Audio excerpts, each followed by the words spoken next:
আত্মসমর্পণের ভঙ্গিতে হাত তুলে দাঁড়িয়ে রইলেন তিনি। ব্লুফুসকোর রাজার কাছে এসে হাত তুলে আশ্বস্ত করল গালিভার। লিলিপুটদের কাছ থেকে শেখা ভাষায় জানালো, কোনো ক্ষতি করার উদ্দেশ্য তার নেই, বরং দুই রাজ্যের মধ্যে শান্তি ও সম্প্রীতি রক্ষা করা তার একান্ত ইচ্ছা। বিশাল দেহী গালিভারের এমন মহৎ উদ্দেশ্যের কথা শুনে ব্লুফুস্কের রাজা খুব খুশি হলেন। আনন্দ খুশিতে মেতে উঠল সমস্ত রাজ্য। গালিভারকে সম্মানস্বরূপ ব্লুফুসকো রাজ্যের এক থালে স্বর্ণমুদ্রা উপহার দিলেন ব্লুফুসকোর রাজা। রাজ্যের শেষ প্রান্তে একটা উঁচু গাছের নিচে খড় ও কাঠ দিয়ে বানানো হলো একটা ঘর। সেই ঘরে বাস করতে থাকলো গালিভার। ওদিকে গালিভারের ব্লুফুসকো যাওয়ার খবর শুনে ভীত হয়ে উঠলেন লিলিপুটের রাজা। ভাবলেন, এবার নিশ্চয়ই গালিভার প্রতিশোধ নেবে। সে এবার ব্লুফুসকো রাজ্যের পক্ষ হয়ে লিলিপুট রাজ্য আক্রমণ করবে। দিশেহারা রাজা তখন ব্লুফুসকোতে দূত পাঠালেন সন্ধির প্রস্তাব দিয়ে। লিলিপুটের রাজার দূতকে স্বাগত জানালেন ব্লুফুসকোর রাজা। এভাবে যুদ্ধবিগ্রহ কারোর জন্যই মঙ্গল নয়।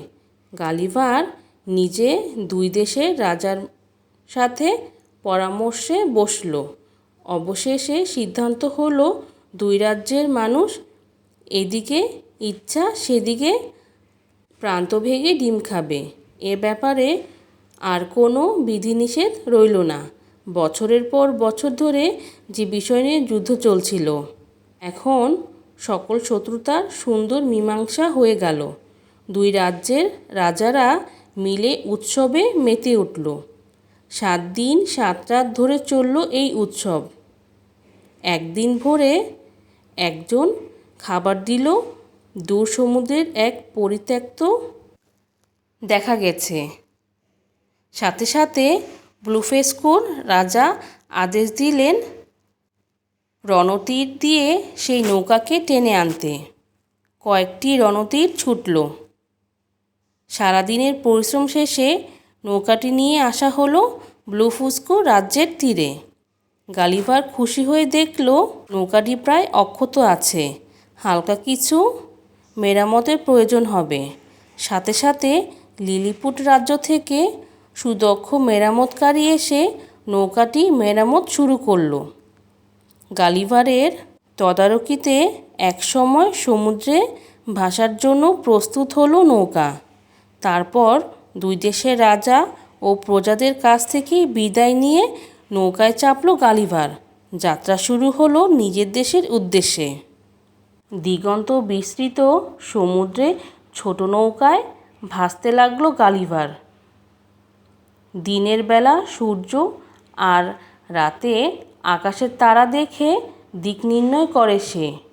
রওনা দেওয়ার আগে প্রচুর খাবার দাবার ও পানি দিয়েই নৌকা বোঝাই করে দুই দেশের পক্ষ থেকে।